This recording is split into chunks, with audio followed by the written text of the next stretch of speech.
Hello everyone. Before we start, make sure to like and subscribe to the channel, and leave a comment with where you're from and what time you're watching. That way, YouTube will keep showing you stories just like this one.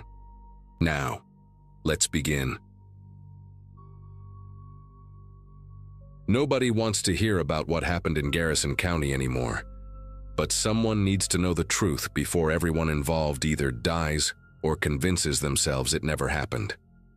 26 years have passed, and most folks have moved on, pretended to forget, or just plain refused to talk about that September afternoon when our whole world cracked open like a rotten egg. I was driving the backup bus that day, following behind Marlene's route through those deep pine woods that stretch between Shepherd Mills and the county line, where the trees grow so thick you can barely see sky even at noon. We'd been friends since our kids started kindergarten together, and she'd been driving bus 47 for 12 years without so much as a fender scrape. That morning she'd complained about a headache, said the barometric pressure was making her teeth hurt, and I'd offered to take her route, but she just laughed and said she'd driven through worse.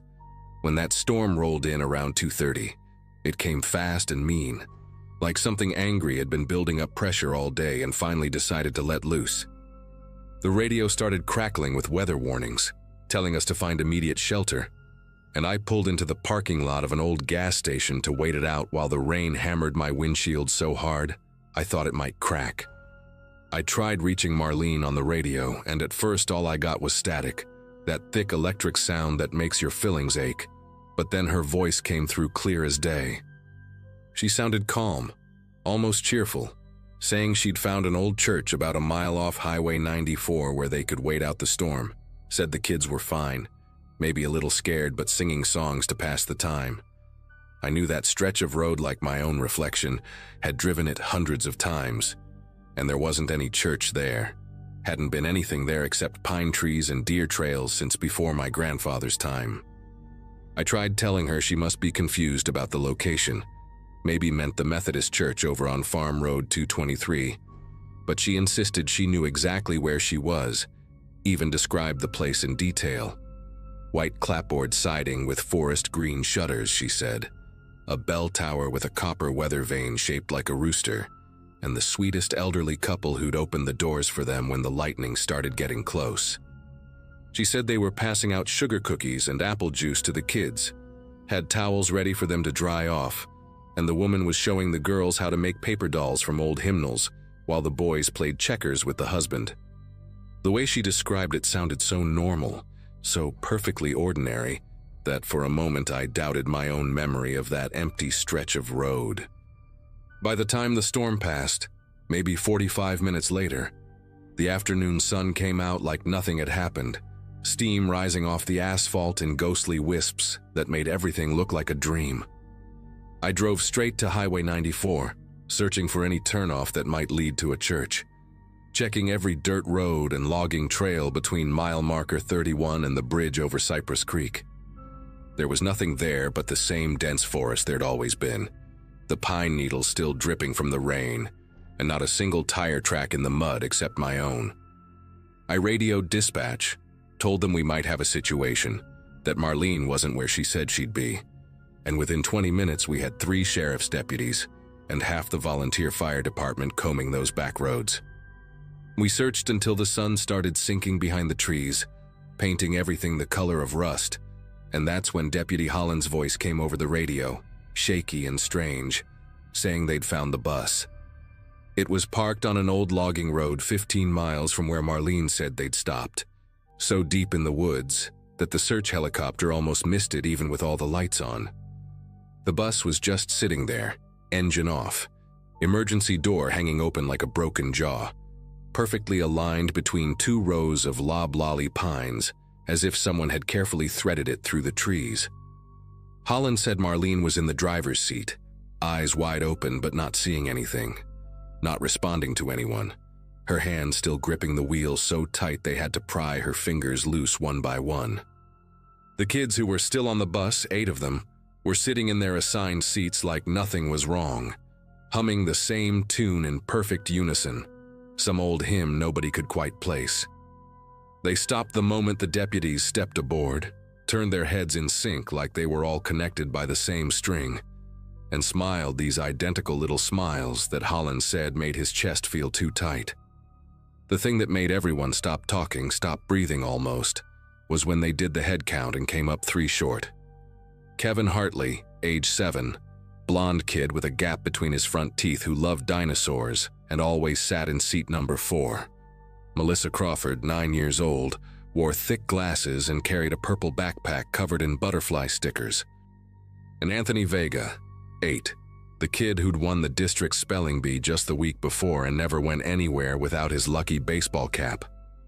Their seats were empty, but the other kids acted like they were still there, leaving spaces for them when they lined up, talking to the empty air beside them like they were having conversations. When Sheriff Morrison asked where their classmates went, all 8 kids said the exact same thing at the exact same time, word for word, like they'd rehearsed it. They stayed with the nice people because they weren't done with their cookies yet. They brought in child psychologists from Houston, experts in trauma and mass hysteria, people with degrees from schools I'd never heard of who used words like shared delusion and collective false memory syndrome. But none of them could explain how 8 kids from different families, different backgrounds, could tell the exact same story down to the smallest detail. They all described the same elderly couple. The woman wore a yellow dress with tiny blue flowers and smelled like vanilla extract, had silver hair pinned up with pearl bobby pins, and a gold locket that she kept touching. The man had calloused hands but gentle eyes, wore suspenders over a checkered shirt, and walked with a slight limp that favored his right side. They all remembered the same songs playing from an old radio in the corner, the same taste of cinnamon in the cookies, the same orange tabby cat that rubbed against their legs, and they all drew the same picture when asked about the church interior, right down to the water stain on the ceiling that looked like a bird in flight. What the kids couldn't tell anyone, or wouldn't tell anyone, was how they'd gotten from Highway 94 to that logging road, or what happened during the 2 hours nobody could account for between Marlene's last radio call and when they found the bus. Their parents wanted answers, demanded them, some getting angry and others just crying in the sheriff's office. But the kids just kept humming that hymn and talking about how nice the cookies were, how the lady had promised they could come back anytime they wanted. The FBI got involved when Kevin's backpack turned up at a rest stop in Arkansas 3 days later, completely dry despite the rain, with all his school supplies still inside, but arranged differently than his mother had packed them, his dinosaur pencils lined up by size, and his lunch money folded into perfect tiny squares.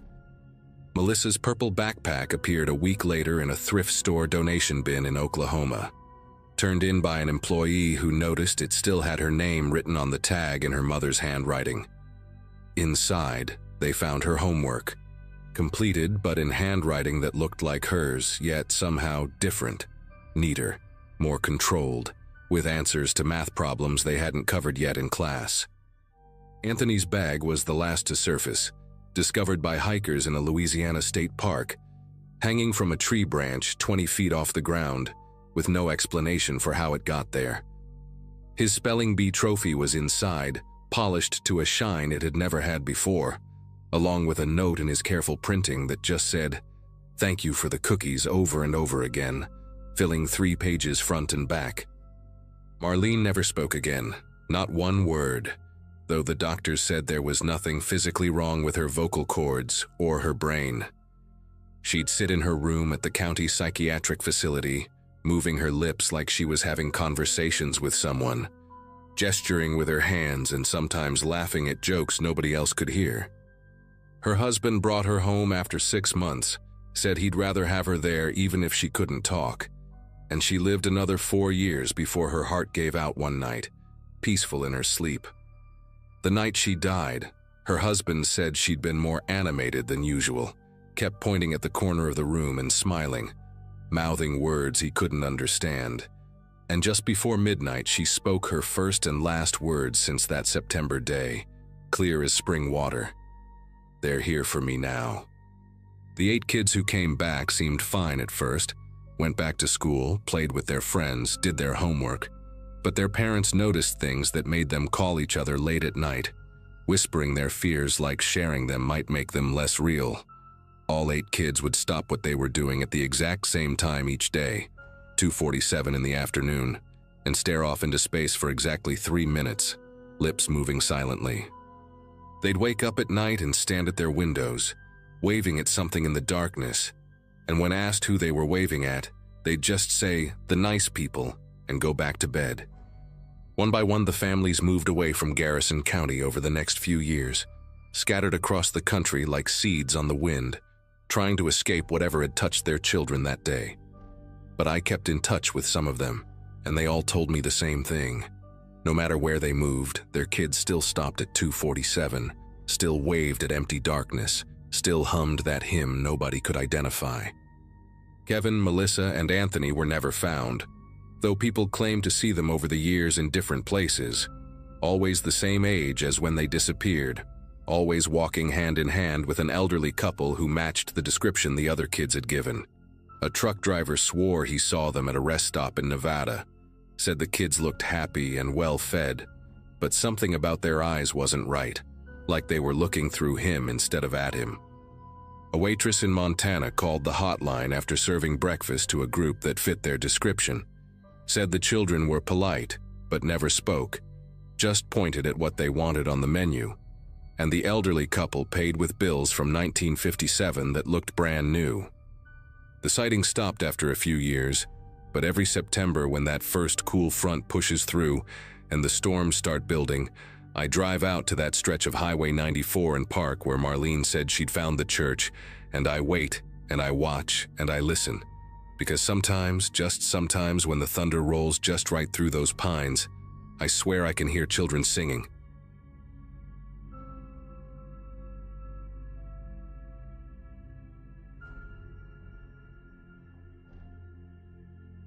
February in West Texas feels like the edge of the world, especially when you're standing on 60 acres of scrubland watching tumbleweeds roll past your dead uncle's ranch house.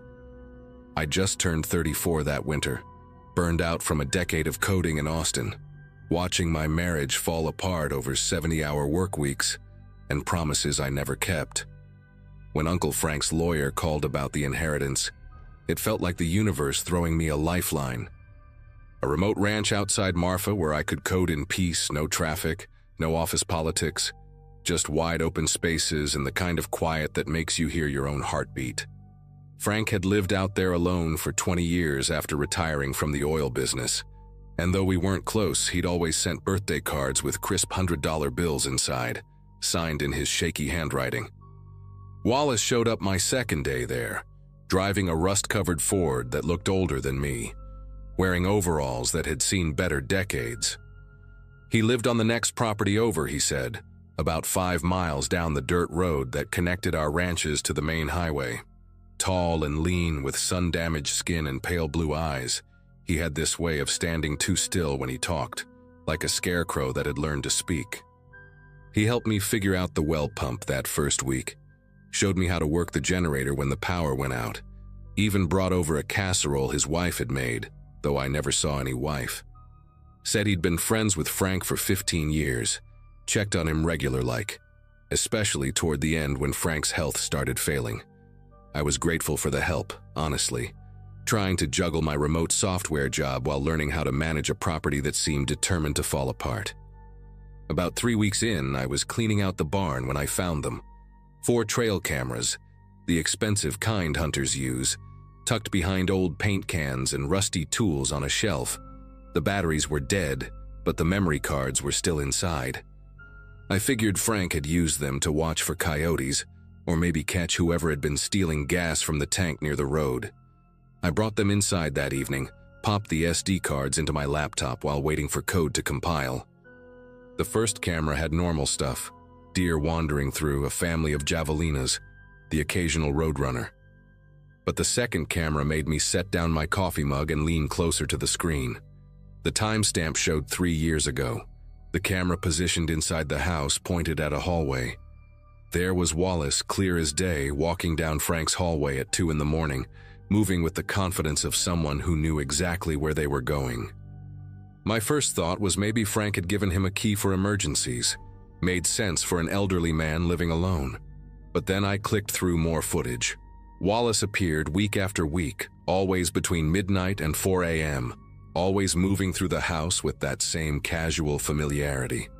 In one video from 2 years ago, he stood in Frank's bedroom doorway for 17 minutes, just standing there in the dark, watching my uncle sleep. The camera's night vision made his eyes glow white like a possum's. I found myself holding my breath, watching this man stand perfectly still while my uncle's chest rose and fell under the blankets. Then Wallace would turn and walk out, disappearing until the next week's visit. The pattern went on for months, maybe years. I couldn't tell how long without checking every file. I spent the next morning going through Frank's papers, looking for anything that might explain this.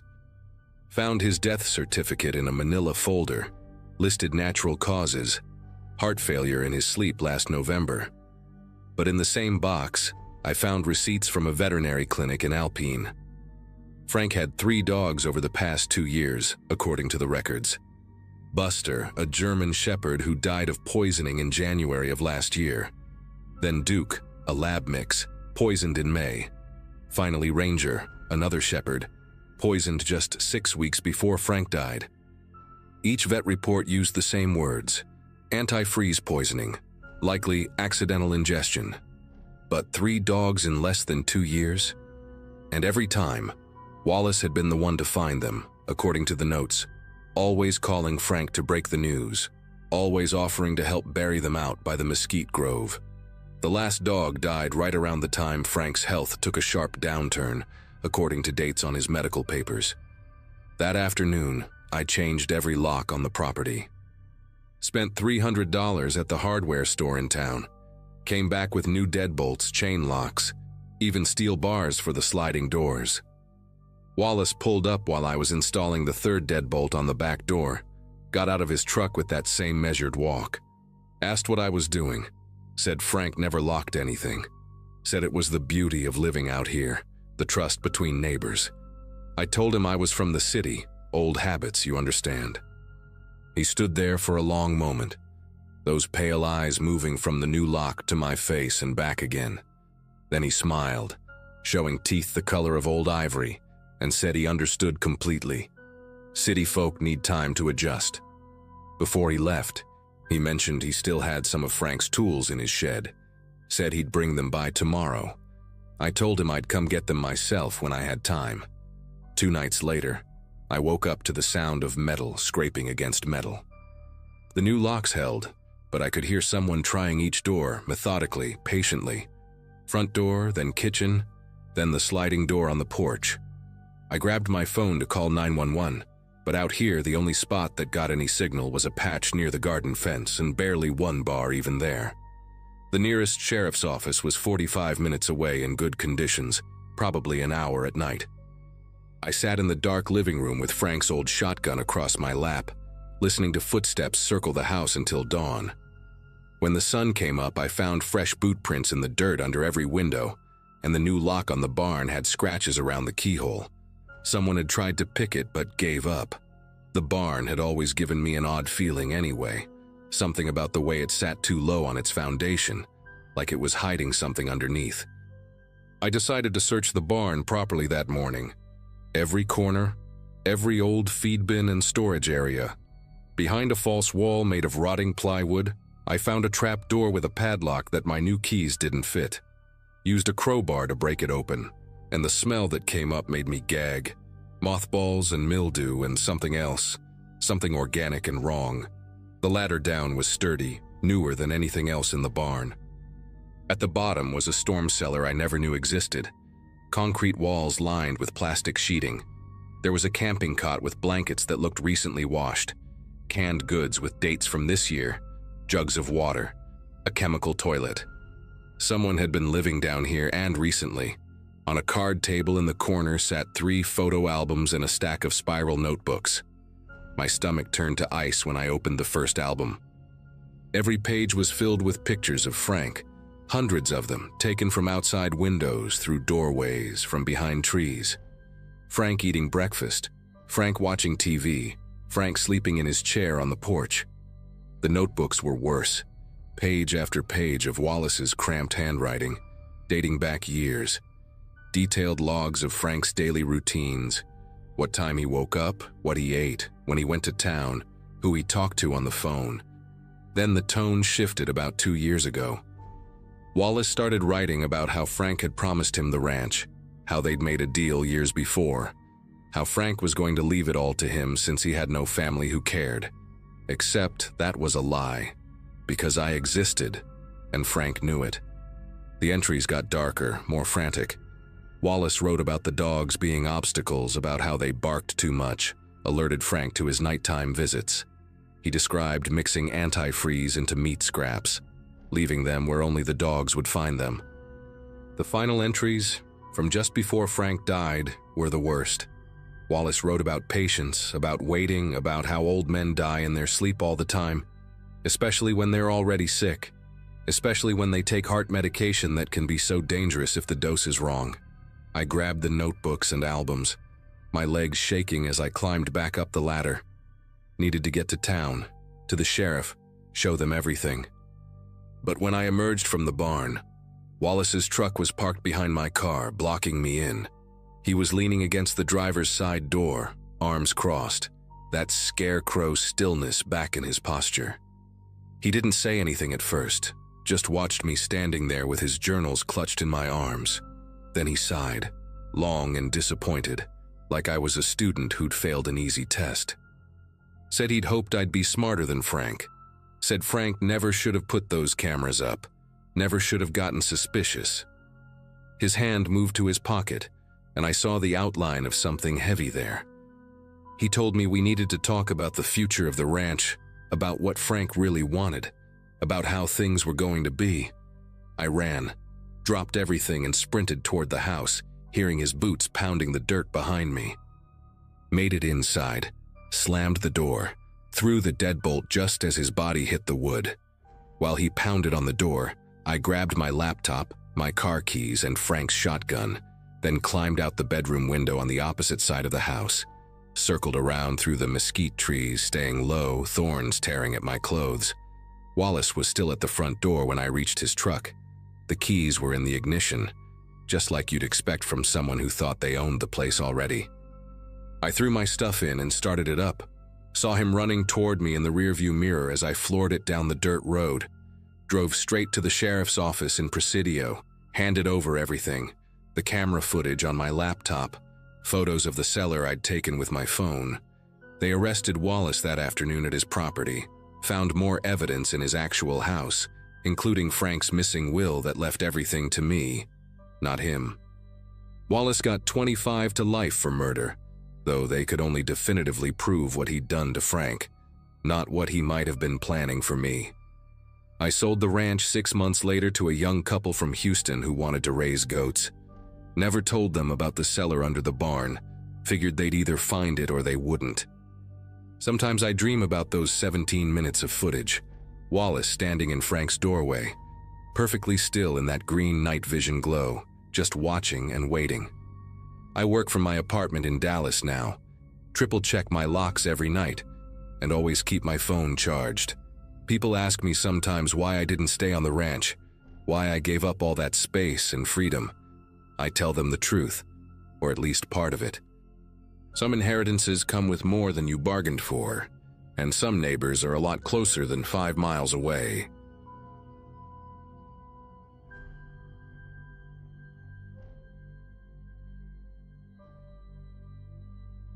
My boots left perfect impressions in the cracked mud where Lake Buchanan used to be. 60 acres of dried lake bed that hadn't seen water in 2 years. Environmental consulting meant I got paid good money to measure how fast Texas drought was destroying everything, taking soil samples and calculating erosion rates, while the sun cooked me alive through my long-sleeve field shirt. 4 days into mapping the Western Basin, I'd already filled 3 notebooks with measurements, and my truck had a 1/4 inch of dust on the dashboard despite keeping the windows up. The reservoir used to be deep enough for weekend boaters and drunk college kids on spring break, but now it was just me, my equipment, and miles of exposed earth that looked like the surface of Mars. I'd been photographing these strange circular patterns where whirlpools must have formed during the last drainage, when my boot caught on something hard beneath the silt, At first glance, it looked like trash, or maybe old camping gear from when this was still waterfront property, but trash doesn't have a ribcage. The western shirt had faded to the color of weak tea, pearl snap buttons still catching the afternoon light, and the bones underneath were the yellowish brown of old ivory. A wallet chain ran from the belt loops, disappearing into what remained of denim jeans, and the skull rested sideways with its jaw unhinged like it was screaming at the ground. Finding dead cattle happens all the time out here, and I once stumbled across a coyote that had been dead so long it was basically mummified. But human remains hit your nervous system differently. Your brain starts calculating how long this person's been missing, who might have been waiting for them to come home, whether they died before or after the water disappeared. I backed away slowly, pulled out my satellite phone with fingers that wouldn't stop trembling, and made the call to county dispatch while standing upwind from what I'd found. The sheriff arrived 40 minutes later with 2 deputies and a crime scene photographer who looked ready to pass out from the heat before he even got his camera out. Sheriff Colton was one of those Texas lawmen who'd probably been wearing the same size uniform for 30 years. Belly hanging over his belt, sweat stains permanent fixtures under his arms. He took one look at the body and started making calls to Austin for a forensics team, muttering about how this was going to be a jurisdictional nightmare since the reservoir crossed 3 county lines. While we waited, I showed them my field notes, explaining I'd been contracted by the state to document erosion patterns, that I had permits to be out here, that the landowner knew I was working the area. Colton kept nodding, but his eyes were scanning the lake bed, and I saw his expression change when he spotted something about 30 yards from where we stood. "Stay here," he told me, but of course I followed anyway, keeping my distance while he and the deputies approached what turned out to be another body, this one partially buried under a collapsed section of bank. Then they found another one 50 feet away, wearing what looked like a disco-era polyester dress. By the time the forensics team arrived from Austin, we'd flagged 17 different sites, bodies scattered across a quarter-mile of exposed lakebed, like someone had been using the reservoir as their personal cemetery for decades. The forensics team leader, a woman named Diane who wore her hair in a tight bun despite the heat, told me they'd need my documentation of the area, my photographs showing the water levels from old surveys, anything that might help determine how long these people had been down here. She had this controlled way of talking that reminded me of how doctors deliver bad news, professional but human enough to keep you from completely falling apart. What made everything worse was the cards. Each body had one, sealed in plastic like a driver's license, tucked into a pocket or what remained of a purse. They all had different Bible verses printed on them in this old-fashioned typewriter font, verses about judgment and punishment, and casting out the wicked. Diane showed me one that read, "For the wages of sin is death," in faded red ink, the lamination yellow with age but still protecting the card after what must have been decades underwater. The oldest body they could roughly date by the clothing looked to be from the early 60s, a woman in a shift dress and pillbox hat like she'd walked straight out of a Kennedy-era magazine. The newest one, though, that's what made everyone stop talking for a minute, because the newest one was wearing clothes you could still buy at Target, modern athletic wear with the tags intact, the kind of moisture-wicking fabric that hadn't even existed until a few years ago. Sheriff Colton pulled me aside while the forensics team worked, asked if I knew who owned the land around the reservoir. I told him it was mostly Gary Whitman's ranch, thousands of acres his family had owned since before the reservoir was even built. The Whitmans were old Texas money, cattle and oil, the kind of family that had a law firm on retainer and donated enough to local campaigns that nobody asked too many questions about their business. Colton's jaw tightened when I mentioned Gary's name, and he asked if I'd had any contact with him since I'd been working out here. Just once, I told him, when Gary had stopped by my work site 2 days earlier in his pristine white truck, asked how long I'd be surveying, made small talk about the drought and beef prices. He'd been friendly enough, even offered me water from his cooler, but he'd also taken pictures of my license plate with his phone, said it was for his insurance records in case anything happened on his property. They kept me there until almost midnight, taking my statement 3 different times while portable lights turned the lake bed into something from a horror movie. I watched them bag evidence and mark locations, listened to Diane directing her team with the efficiency of someone who'd seen too many crime scenes to be shocked anymore. When they finally let me leave, Colton walked me to my truck and suggested I might want to finish my survey work somewhere else, maybe take on a different contract for a while. But I had 2 more weeks of work scheduled, data the state needed for their drought management plans, and I wasn't going to let some old murders chase me away from a job I was being paid to complete. Besides, whoever had done this was probably long dead themselves, considering how old some of those bodies were. That's what I kept telling myself on the drive back to my motel in Brownwood, AC blasting to combat the way fear makes you sweat even when you're cold. The next morning I drove out to the Whitman Ranch instead of the reservoir, figuring I should at least let Gary know what had been found on the edges of his property. The main house sat about 3 miles back from the highway, one of those sprawling limestone structures with a metal roof and wraparound porches that probably cost more than most people make in a lifetime. Gary's truck was parked out front, but it was his mother who answered the door. A woman in her 70s with hair dyed the color of wheat and fingernails painted the exact shade of blood. She said Gary was out checking cattle but invited me in for iced tea. Insisted, actually, with that southern politeness that doesn't really give you a choice. The living room was all leather and dead animals, mounted deer heads and a full-body black bear that had probably never lived within 500 miles of Texas. And she sat me down across from a wall of family photos dating back to when photography was done on tin. Mrs. Whitman talked about the drought while she poured tea from a crystal pitcher, how it was killing their stock tanks and forcing them to truck in water for the cattle. She asked about my work, seemed genuinely interested in soil composition and erosion rates, but her eyes kept drifting to the window like she was waiting for something. Then she mentioned she'd heard about the bodies at the reservoir. News travels fast in small counties, and wasn't it just awful what people would do to each other? The way she said it, casual like discussing weather, made the hair on my neck stand up. She walked over to an old secretary desk and pulled out a photo album, started showing me pictures of the ranch from before the reservoir was built, when her father-in-law ran things. There was a small chapel in several photos, built from the same limestone as the house, with a cross on top that looked handmade from railroad spikes. "That old chapel is still standing," she said, turning pages with those blood-red nails, though nobody uses it anymore since my father-in-law passed 5 years back. He was a man of profound faith, held services there every Sunday for the ranch hands and anyone else who needed salvation. She showed me a photo of him, a giant of a man with hands like shovels and eyes that seemed to follow you even from a 60-year-old photograph. He had very specific ideas about sin and redemption, especially concerning women who'd lost their way. Traveling women, you understand, the kind who drift through towns without family or purpose. He considered it his ministry to offer them guidance. The way she emphasized certain words made my throat tight, and I found myself calculating how many steps it would take to reach the front door.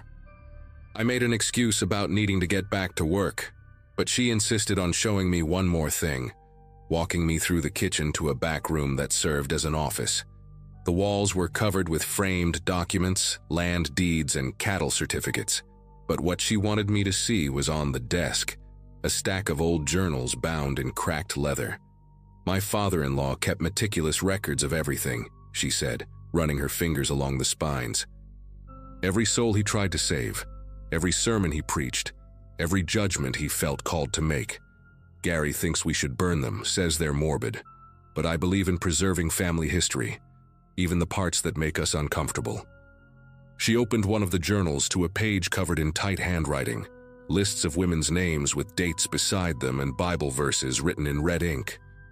Some of the dates matched up with missing person reports I'd heard Diane mention the night before, women who'd vanished between towns and were never found. Before I could process what I was seeing, Gary walked in through the back door, boots heavy on the hardwood, his presence filling the room like smoke from a chemical fire. He looked at his mother, then at me, then at the open journal on the desk, and his face went through several expressions before settling on something that might have been a smile if smiles could be threats. "Mother's been showing you the family archives," he said, voice flat as roadkill. "She gets sentimental about the old man, even though he's been gone 5 years now. Signed a lot of papers before he died, though, closing out old cases and making sure everything was legal and proper. The sheriff knows all about it, has copies of everything. He moved between me and the door, not obviously blocking it, but making it clear I'd have to go through him to leave. Funny thing about those bodies you found, they all had their identification on them.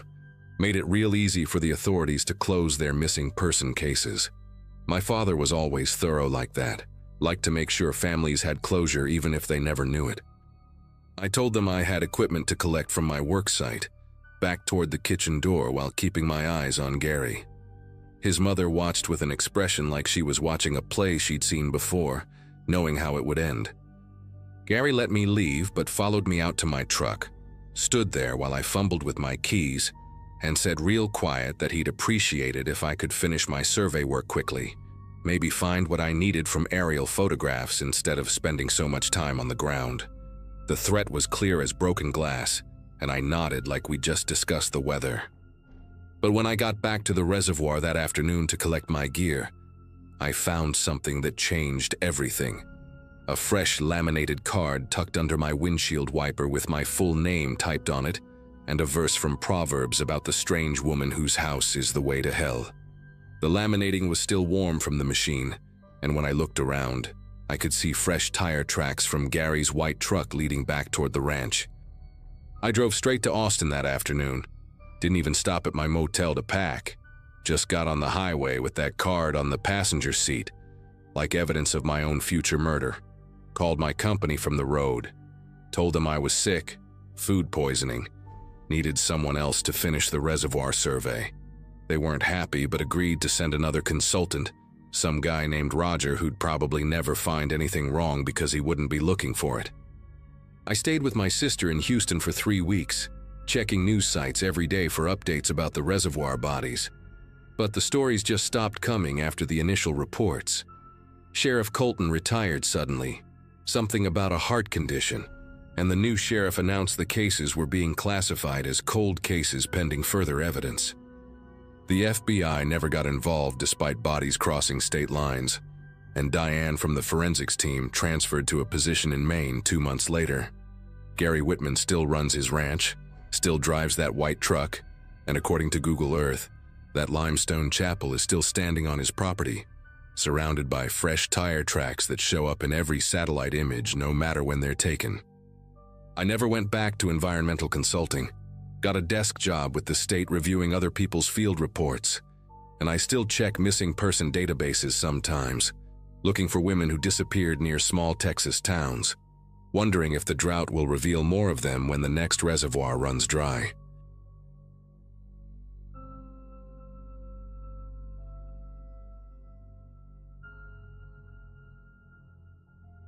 Everyone in Redwater knew better than to cross Mayor Brennan, but I never thought keeping quiet was the same as being complicit, until people started disappearing.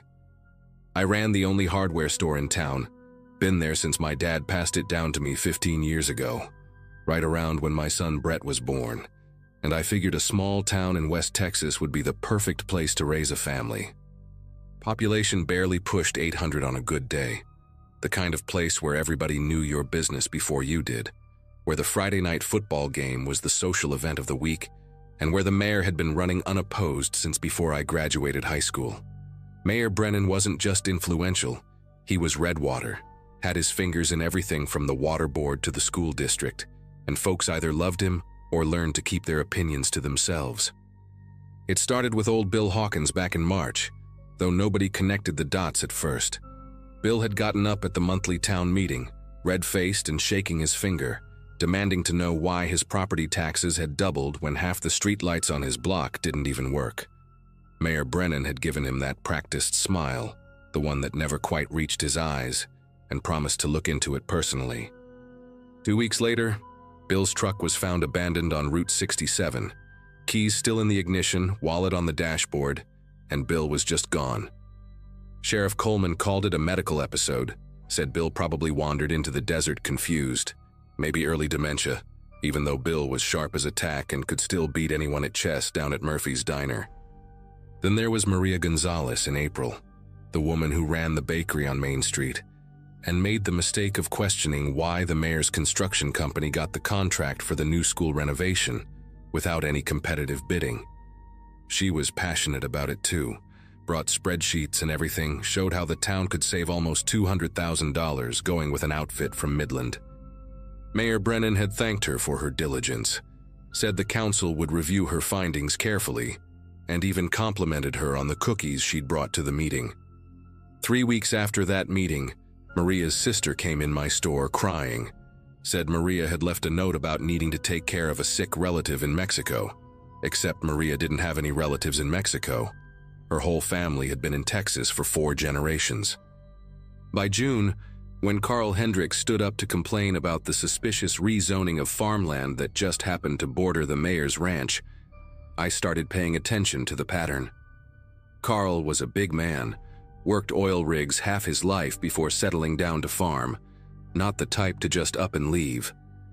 But 17 days after that meeting, his wife came into my store, eyes hollow and voice flat, told me Carl had taken a job opportunity up north, said he'd send for her and the kids once he got settled. She bought rope and duct tape that day, paid cash, didn't look me in the eye once, and when I asked if everything was all right, she just nodded real slow and walked out like she was in a trance. I decided to install security cameras in July, told my wife Nancy it was for insurance purposes after that break-in over in Coleman County. Really, I wanted to see who was coming and going. Wanted to document things, maybe catch something that would prove I wasn't going crazy. The cameras went up easy enough, 8 of them total, covering every angle of the store inside and out. Plus, I put 2 extra ones at home, one facing the driveway and another watching the front door. The system recorded everything to a hard drive in my office, and I could check the feeds from my phone, which seemed like overkill for a hardware store in a town where most folks didn't even lock their doors. But something in my gut told me to be thorough. For weeks, the cameras showed nothing unusual, just the regular flow of customers, delivery trucks on Thursdays, and the occasional cat crossing the parking lot at night. But then in early August, Tom Ashford made the mistake of questioning the mayor's new water restrictions at the town meeting, specifically why the golf course was exempt when local ranchers were being fined for watering their cattle. Tom was young, maybe 30, had just taken over his dad's ranch and hadn't learned the unspoken rules yet. Mayor Brennan's response was different this time.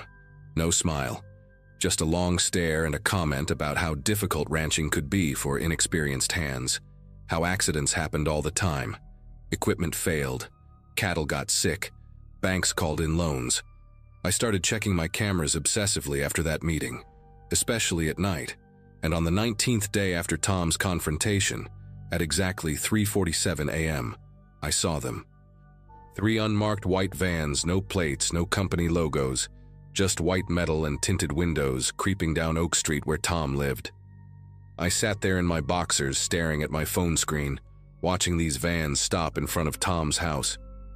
4 men got out of each van, 12 total, all wearing identical black clothes, moving with military precision.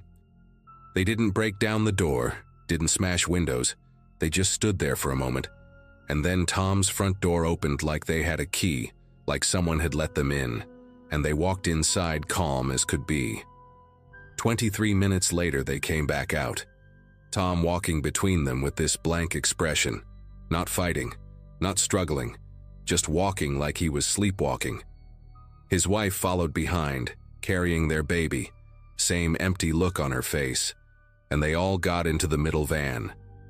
The other men carried boxes, computers, photo albums, anything that might prove the Ashfords had ever existed in Redwater.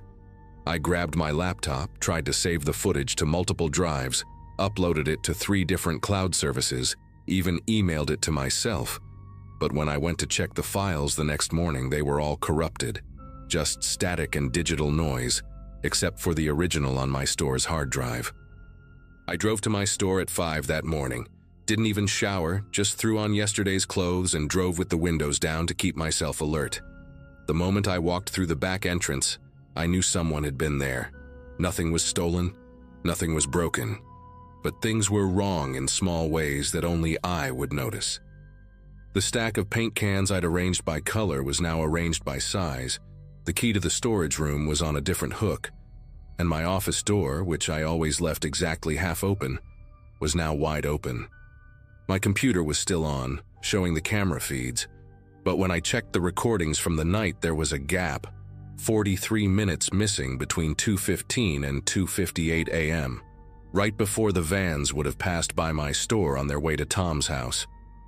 My son Brett came home from school that day talking about these friendly men who'd visited during lunch, said they were from some state education board, checking on student welfare or something.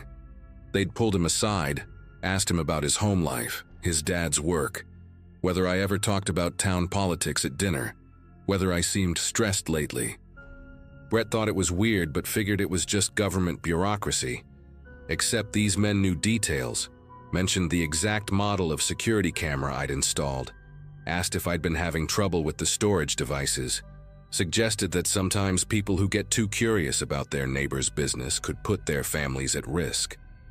Brett laughed it off, said he told them I just sold hammers and nails, nothing exciting. But the way he looked at me when he told the story, I could see he was scared. That night, I couldn't sleep. Just sat in the living room with my laptop, watching the camera feeds, the hard drive with Tom's abduction footage hidden inside an old paint can in the garage. Nancy kept asking what was wrong, but how could I tell her that our mayor was disappearing people, that we were probably next? Around 2 in the morning, she finally gave up and went to bed, and I must have dozed off in my chair because I woke up to my phone buzzing with a motion alert from the front door camera. The timestamp said 3:03 a.m., and when I opened the app with shaking fingers, the screen showed my front door wide open, swaying gently in the night breeze, but the camera inside the house, the one that should have shown who opened it, that feed was just black. I ran upstairs, checked on Brett first, then Nancy, both still asleep, breathing normal, doors locked from the inside. But when I went back downstairs, there was a single sheet of paper on the kitchen table that hadn't been there before, pristine white with typed text. Your family seems lovely, especially Brett. Such a bright future ahead of him. The town meeting is next Monday. We trust you won't have any concerns to raise about recent departures. Sometimes the best hardware stores are the quiet ones. No signature, no letterhead, but I didn't need one. I burned that paper in the sink, packed what we could fit in the truck, and we left Redwater that same morning, told Nancy and Brett we were visiting my brother in Colorado, just a spontaneous family trip. We never went back, and when I called a cousin 2 months later to ask about the store, he said it had burned down in an electrical fire, along with all the security equipment inside, and Mayor Brennan had personally overseen the cleanup, making sure nothing dangerous was left behind.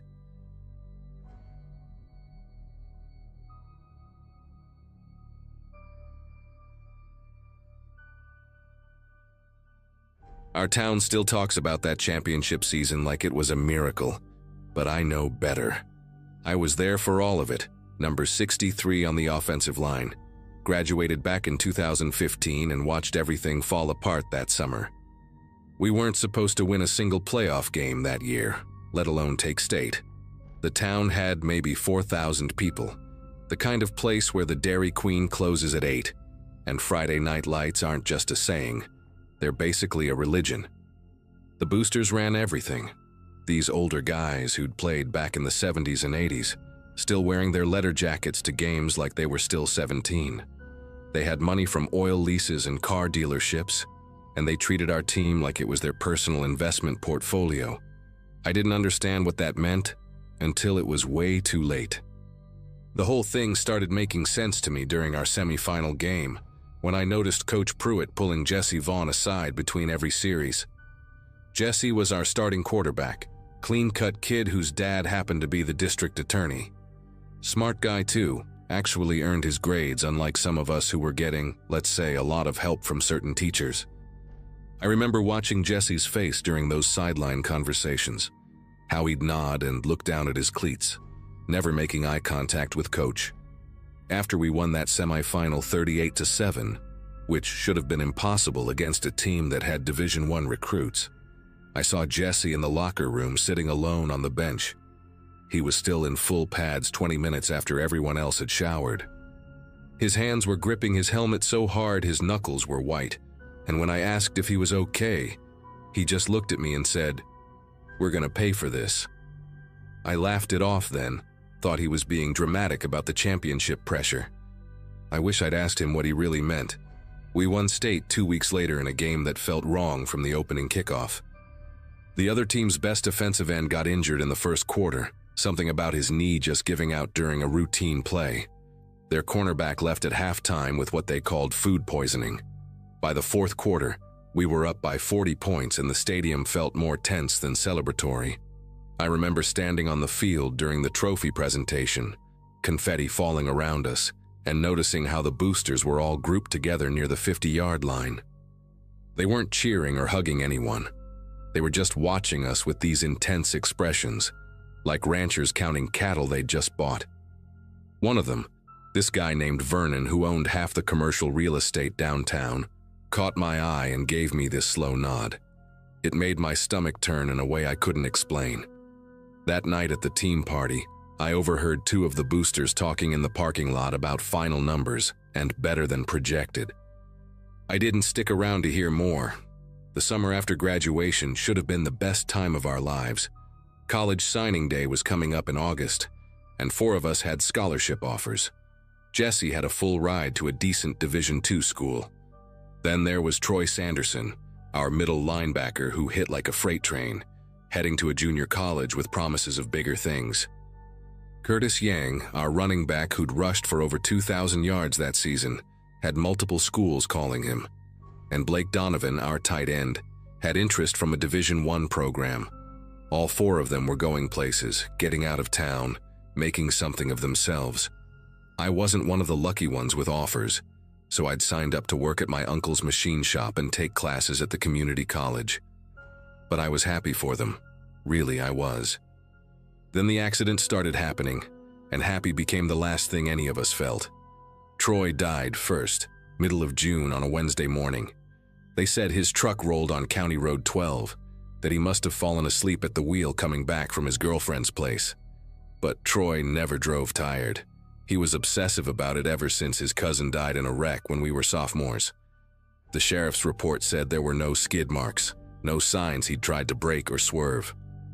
His truck just went off the road at a curve that every person in the county could drive blindfolded. When I went to the viewing, his mom grabbed my arm so hard it left bruises. She whispered right in my ear, "They did this to him. He was going to talk." I didn't understand what she meant, but the way she said it, with her voice shaking and her eyes red from crying for days, it planted something cold in my chest. At the funeral, I noticed Vernon and 2 other boosters standing in the back of the church. They didn't come to the burial. They just stood there during the service, arms crossed, watching.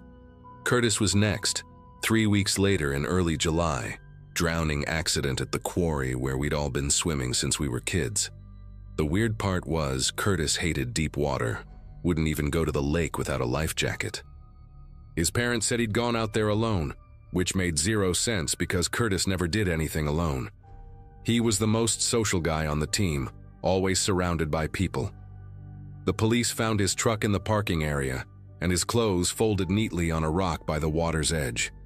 Who folds their clothes before going swimming at a quarry? The whole thing felt staged, like someone was trying to make it look like he'd decided to take a peaceful swim and just didn't come back up. His phone was in his truck, and when the cops checked it, they said the last texts he'd sent were deleted. The phone company couldn't or wouldn't recover them. At the memorial service, Jesse showed up late and left early. I caught him on the way out and asked if he was all right. He just shook his head and said, "I'm trying to figure out if I should run or stay." Then he got in his car and drove off before I could ask what he meant. Blake Donovan died on a Thursday night in late July, and this one they didn't even try to make look accidental. House fire while he was sleeping started in the garage, according to the fire marshal. They said it was electrical, faulty wiring in a house that had just passed inspection 6 months earlier. Blake's dad was a contractor, kept that house maintained like it was a museum. The fire moved too fast, trapped Blake in his upstairs bedroom before he could get out. The thing that made me sick was Blake had called me 2 days before. He was scared, really scared, said he needed to tell me something important but not over the phone. We were supposed to meet at the batting cages on Friday. He never made it. After the fire, I drove past his house and saw the Boosters again. Vernon and this other guy named Chip who ran the biggest construction company in the county. They were standing across the street with the fire chief, all three of them talking quiet and serious. When Vernon saw me slow down, he stared right at me until I drove away. That night I couldn't sleep, kept thinking about Troy's mom saying they did this, about Curtis's deleted texts, about Blake's phone call. 3 scholarship players dead in 6 weeks. The math was too ugly to ignore. Then on a Saturday morning in early August, Blake's little brother knocked on my door at 6 in the morning. The kid was 14, skinny, still in his pajamas. He'd ridden his bike 4 miles to my house. He handed me a USB drive and said Blake had given it to him the week before he died. Told him if anything happened to hide it and only give it to someone he trusted. The kid chose me because I used to help Blake with algebra homework, and his brother said I was a good guy. I asked him what was on it, and he said he didn't know, that Blake made him promise not to look. After he left, I sat at my kitchen table for 20 minutes just staring at that little black drive, feeling the weight of what holding it might mean. When I finally plugged it into my laptop, I found video files. Recordings Blake had made on his phone during practices, during meetings, during conversations he'd had with boosters in parking lots after games. There were spreadsheets too, showing payment amounts next to game dates and point spreads. And there were text messages, screenshots of conversations between Coach Pruitt, Vernon, Chip, and 2 other boosters about which players were getting grade changes, about steroid suppliers, about gambling debts, about keeping Jesse in line because his dad could cause problems. I spent the whole day going through everything on that drive, and by evening I understood exactly what had gotten my teammates killed. They'd all figured it out, probably around the same time. The boosters had bet massive amounts on our games, fixed the outcomes through steroids and intimidation, and manipulated our grades to keep us eligible. When we won state, they'd made hundreds of thousands, maybe more. But Troy, Curtis, Blake, and Jesse had decided they were going to report it all. There were voice memos on the drive, Blake recording himself talking about how the 4 of them had agreed to come forward together after signing day once their scholarships were secure. They were going to testify, bring everything down, make sure no other kids got used the way we were, except the boosters found out somehow. I sat there in my kitchen as the sun went down, realizing I was holding evidence that could send powerful people to prison, evidence that 3 people had already died for. My first instinct was to drive straight to the police station. Then I remembered the fire chief talking to Vernon. I remembered the sheriff's report on Troy's accident with no investigation, just conclusions. I realized the boosters owned more than just the team. The next morning, Sunday, I was trying to decide who I could trust when I got a call from the hospital. Jesse had been hit by a car while jogging, a hit and run that left him paralyzed from the waist down. The nurse said he'd been asking for me, kept saying my name over and over. When I got to his room, Jesse was hooked up to machines, his legs completely still under the white sheets. His face was swollen on one side, stitches across his forehead. He grabbed my hand when I sat down, squeezed it hard despite the IV lines taped to his arm. "They got me too," he whispered. Black Ford pickup, no plates, ran me down on purpose. Backed up like they were gonna finish it, then someone's porch light came on and they took off. His voice was shaking. I'm the last one left who was going to talk. Troy, Curtis, Blake, me. We were all going to the state police together. Now they're dead and I'm broken. He started crying then and I just held his hand, not knowing what to say. After a minute, he looked at me hard and said, "My dad can't know about any of this. He'll try to fix it legally and they'll kill him too. They own the sheriff, probably half the judges. We're trapped." I left the hospital with that USB drive burning a hole in my pocket and a decision to make. I couldn't go to local cops. I couldn't tell Jesse's dad without putting him in danger. But I also couldn't let 3 murders and an attempted murder just disappear because some rich guys wanted to protect their gambling operation. That night, I drove 2 hours north to a different county and walked into a state police barracks I'd found online. I asked for the detective unit and told them I had evidence of multiple homicides connected to organized crime. They put me in a room with 2 investigators, a woman named Detective Barnes and her partner. I handed them the USB drive and told them everything. They listened for 3 hours, took notes, made copies. Detective Barnes looked at me when I finished and said, "You did the right thing coming here. Stay away from those men. Don't tell anyone you talked to us." They said they'd open an investigation quietly, that it would take time to build a case that could stand up against people with money and connections. I drove home that night terrified but also relieved, like I'd just set down a weight that had been crushing me. 2 days later, Jesse called me from the hospital. His voice sounded different, heavier somehow. "They came to see me," he said. "Vernon and Chip. Brought flowers, said how sorry they were about my accident. Vernon squeezed my shoulder and told me how important it is to focus on recovery, not on things that are in the past. Said the past can't help me walk again, but the right attitude and the right support can." Then he mentioned that my dad's up for re-election next year. Said it would be a shame if anything complicated that for him. Jesse went quiet for a second. "They know I was going to talk, they're making sure I don't. And now I'm sitting here thinking about my parents, about you, about anyone else who might get hurt. I'm making a choice to keep them safe." 3 weeks after that conversation, Jesse gave a statement to the local police from his hospital bed. He said he and the other 3 had been planning to come forward about the grade fixing and steroids, that they'd collected evidence but that someone must have found out. He implicated Coach Pruitt, Vernon, Chip, and 2 other boosters by name. The story hit the local newspaper the next day. The state police moved fast after that, raids and arrests within a week. But when they went to collect the evidence from the sheriff's office where Jesse had told them he'd handed over a copy, it was gone. Missing from the evidence locker, no sign of forced entry, no explanation.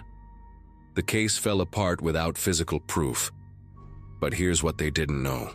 I still had Blake's original USB drive, the one his brother gave me, the one I'd made copies from before going to the state police. I'd hidden it in a safe deposit box in a bank 3 towns over, under my grandmother's name. When the evidence disappeared and the arrests got dropped, Detective Barnes called me personally. She was frustrated, angry, said she knew what had happened but couldn't prove it. I told her about the backup. Within 2 days, federal investigators got involved, people from outside our region who didn't have connections to our county. The USB drive went into federal custody, and this time there were chains of evidence, documentation, witnesses to every transfer. It took 8 months, but eventually they built a case that stuck. Vernon, Chip, Coach Pruitt, and 4 others, including the sheriff, got indicted on racketeering, conspiracy to commit murder, witness tampering, and about a dozen other charges. Jesse's dad had to recuse himself because of the conflict, but he made sure the case went to prosecutors who wouldn't fold. The trials happened over the course of a year. Vernon got 25 years. Chip got 20. Coach Pruitt turned witness and got 8. The sheriff got 15. Jesse never walked again, but he testified from his wheelchair at every single trial. He'd rebuilt his life by then, started taking online classes, got engaged to a girl he met in physical therapy. We talk once a month or so. He tells me he doesn't regret speaking up, even though it cost him his legs and nearly cost him his life. Troy, Curtis, and Blake didn't get that choice, he says, so he had to make it count for all of them. I still live in that town, believe it or not. It's different now, quieter. The football program got shut down for 3 years, and when it came back, it was under complete oversight with new coaching staff and strict academic standards. People don't talk about that championship season anymore. Most folks act like it never happened, like if they ignore it long enough, the shame will fade. I see Blake's little brother sometimes, the kid who rode his bike to my house that morning. He's in college now, studying criminal justice. He told me last time I saw him that he wants to be the kind of person who protects people the way his brother tried to. I think about that drive he gave me, about the courage it took for Blake to document everything knowing what it might cost him. Some nights I still can't sleep, thinking about how close we came to letting them get away with all of it. But then I remember Jesse in that courtroom, sitting up straight in his wheelchair, pointing at Vernon and saying, "That man killed my friends." And I know we did the only thing we could do. We made sure people knew the truth, no matter what it cost us.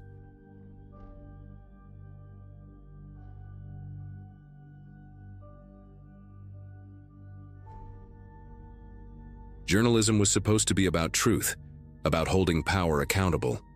That's what they told us in college anyway. When I graduated from Northwestern in 2014, I had these grand ideas about investigative reporting, about making a difference. Instead, I spent 5 years covering city council meetings in suburbs outside Chicago, writing about zoning disputes and school board drama. When the position opened at the Harrisville Gazette in January 2023, I jumped at it. Small town Nebraska, population 3,200, but it was a real reporting job. I'd be covering county government, agriculture, local business, real stories, the kind that mattered to people's lives. I packed everything I owned into my Subaru and drove west, watching the landscape flatten into endless fields. Harrisville sat in Douglas County, right in the heart of farm country, where the economy lived and died by rainfall and crop prices. The Gazette office was a converted storefront on 2nd Avenue, just me, the editor Phil Kendrick, and a part-time photographer named Joyce who also did layout. Phil was maybe 60, with reading glasses perpetually perched on his forehead and coffee stains on every shirt he owned. He seemed relieved to have help, even if I was just some kid from the city who didn't know soybeans from corn. The desk I inherited belonged to someone named Catherine Moss. Phil mentioned it casually my first day, showing me where she kept her source files, her contact lists, her half-finished articles saved in folders organized by topic. "Katie was with us for 11 years, he said, pulling open drawers, showing me her system. "Good reporter, real good. She died in a car accident last November, about 2 months back. Single vehicle collision on Route 14, heading home from a county meeting. Rolled her car 3 times. He said it matter-of-factly, the way you describe weather.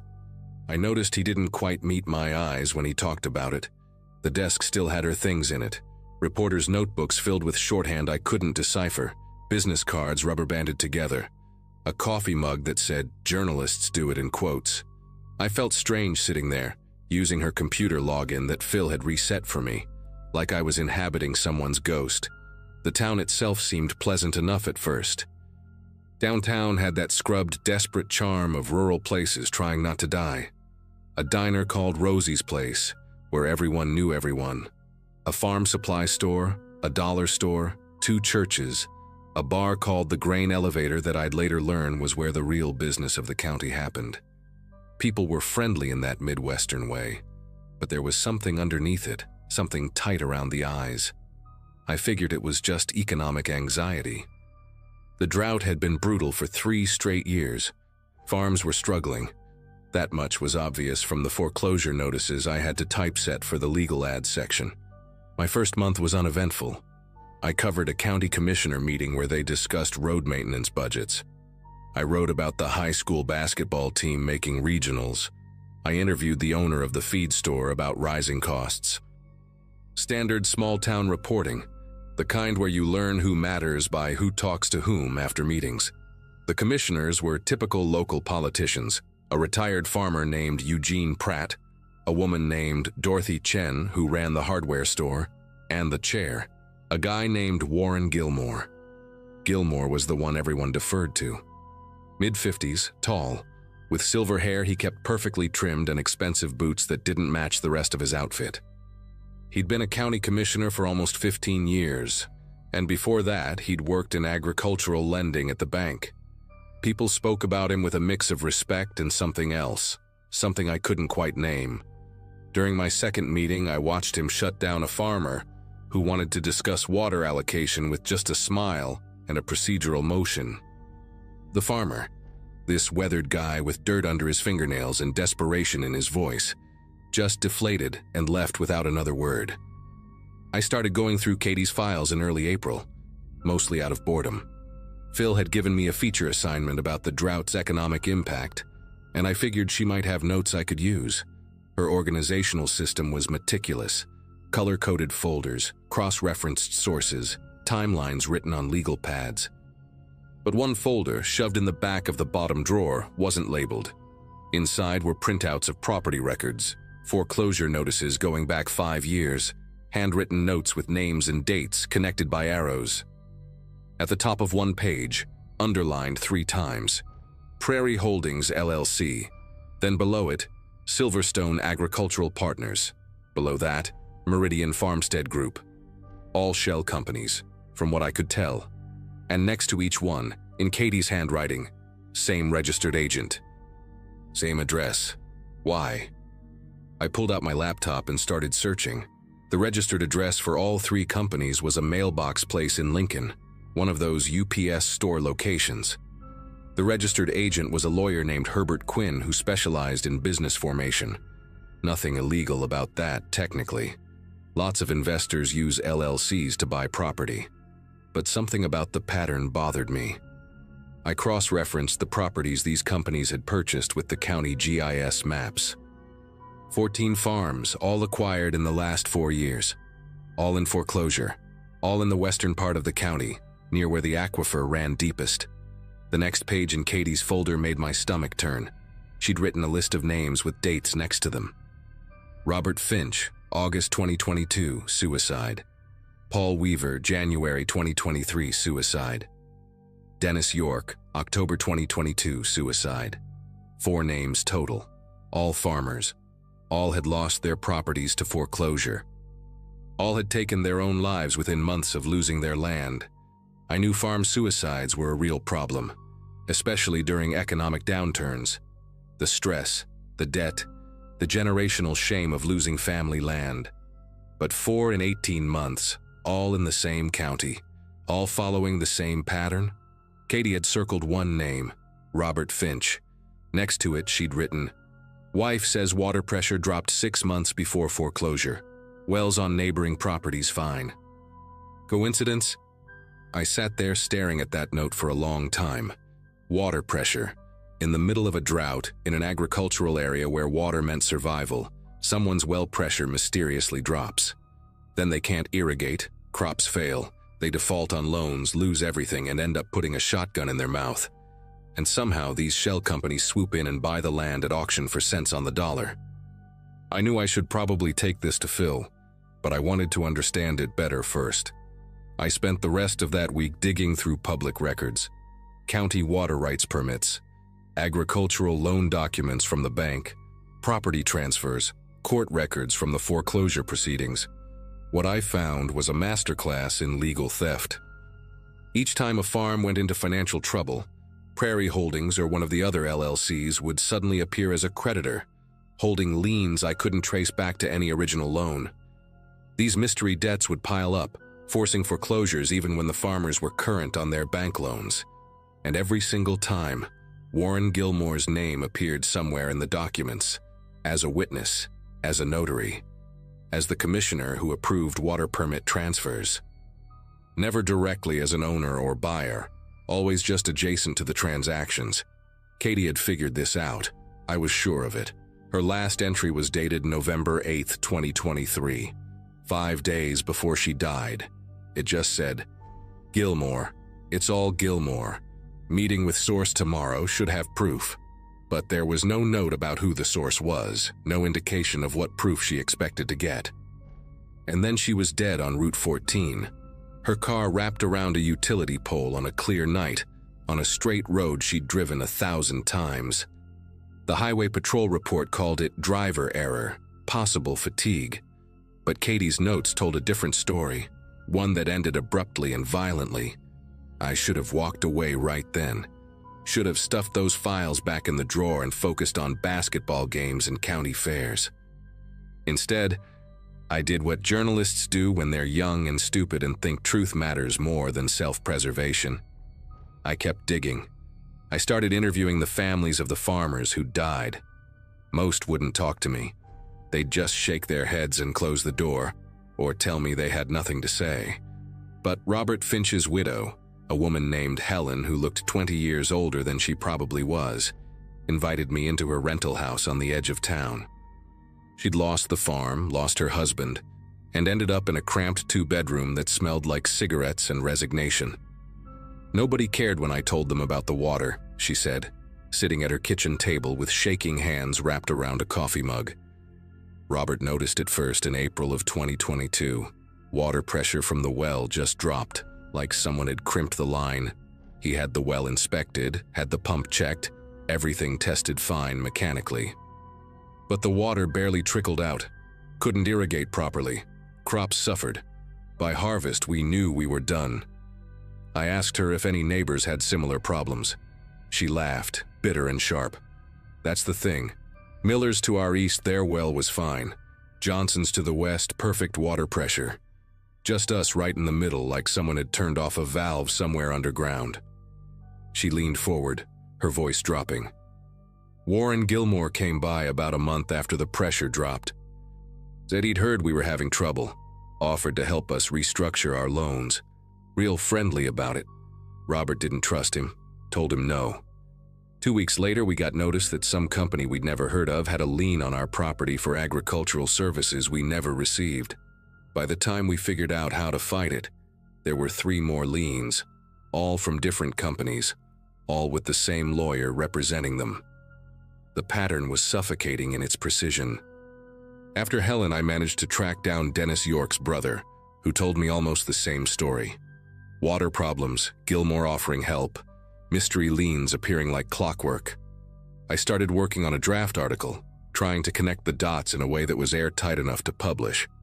But the problem with small-town corruption is that it's designed to look legitimate on paper. Every document was technically legal. Every foreclosure followed proper procedure. I needed something concrete, something that proved coordination, that showed Gilmore was behind the shell companies. I needed what Katie had been looking for when she died. That's when the first USB drive showed up. It was mid-May, a Tuesday morning. I got to the office around 8, and there was a manila envelope on my desk with no return address, no postage, just my name written in block letters. Inside was a thumb drive, the cheap kind you can buy in bulk anywhere. No note, no explanation. I plugged it into my computer, half expecting it to be empty or full of viruses. Instead, I found a folder labeled Prairie Holdings Financial Records, 2018-2023. Bank statements, wire transfers, articles of incorporation with signatures. And there, listed as the sole member of Prairie Holdings LLC, was a name I recognized. Warren Gilmore's brother-in-law, a guy named Jeffrey Ruiz who lived in Omaha and worked in commercial real estate. The money trail was all there. Loans issued to farmers at predatory rates through Ruiz's company, then sold to Prairie Holdings at a discount when the farmers defaulted. Water rights quietly transferred through county permits that Gilmore himself had approved. Profits funneled back through a network of accounts that eventually led to a joint investment fund owned by Gilmore and Ruiz together. I spent the entire day verifying what I could. The corporate records checked out. The signatures matched. This was it. This was what Katie had died trying to expose. I called Phil into my office and showed him everything. He sat there reading through the files for almost an hour, his face getting grayer with each page. Finally, he took off his glasses and rubbed his eyes. "You know what this means?" he said quietly. "If we publish this, we're accusing a sitting county commissioner of fraud, conspiracy, and possibly murder." I told him I knew. He asked if I was sure, if I'd verified everything, if I was prepared for the legal fight that would follow. I said yes to all of it, even though my heart was hammering in my chest. Phil nodded slowly, then told me to write it up. We'd run it in Sunday's edition, give it the front page, the whole treatment. I went home that night feeling like I'd finally done something that mattered, like Katie's death wouldn't be for nothing.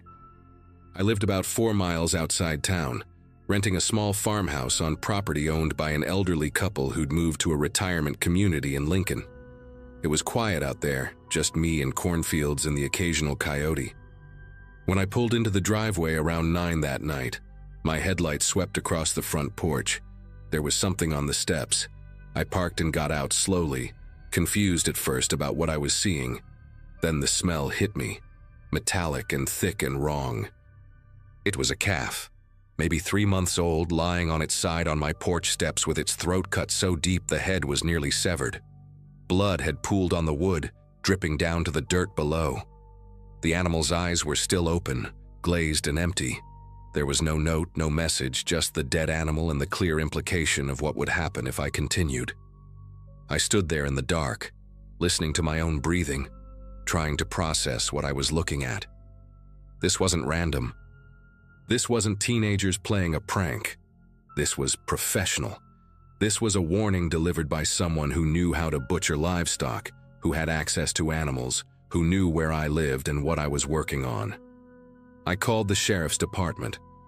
Deputy showed up 40 minutes later, a young guy named Scott Patterson who looked more annoyed than concerned. He took photos, asked me if I had any enemies, if there were any disputes with neighbors.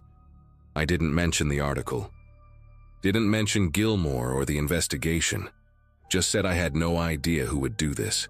He told me it was probably kids, maybe someone who didn't like outsiders, that I should get a security camera. Then he left, and I was alone with a dead calf on my porch and the growing realization that someone very dangerous knew exactly what I was doing. I cleaned up the blood myself that night, hosing down the steps until the water ran clear, then dragging the calf's body to the tree line and covering it with a tarp. I didn't sleep, just sat in my living room with every light on, watching the windows, wondering who was watching me back. The next morning I told Phil what happened. He went pale, actually pale, like the blood had drained straight out of his face.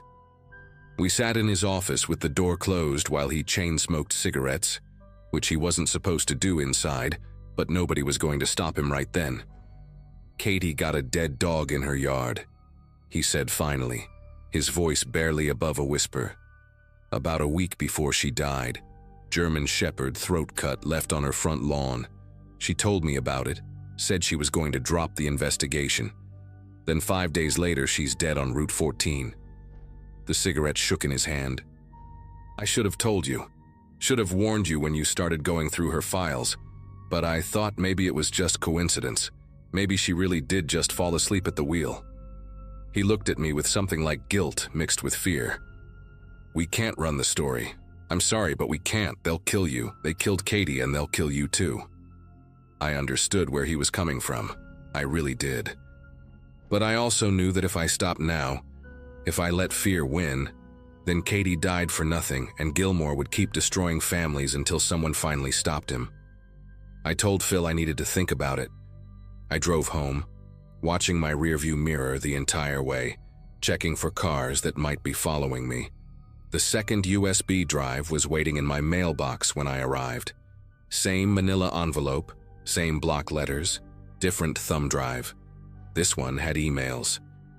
Hundreds of them, going back years between Gilmore and various people. Discussions about water tables and geological surveys.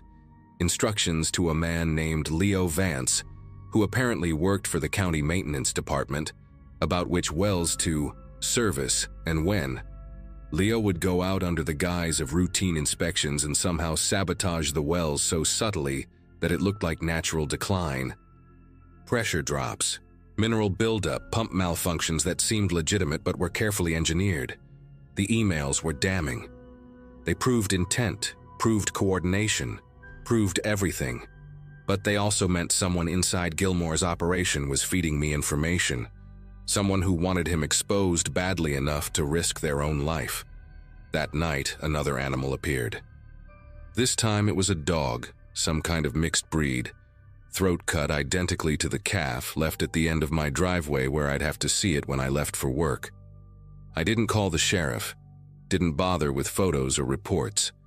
Just buried it in the back corner of the property and tried to figure out what to do. The animals kept coming. A cat 2 days later, a goat the day after that. Always throat cut, always positioned where I couldn't miss them. Always at night when no one would see who was doing it. I stopped sleeping entirely, started jumping at every sound, every car that drove past, every shadow that moved.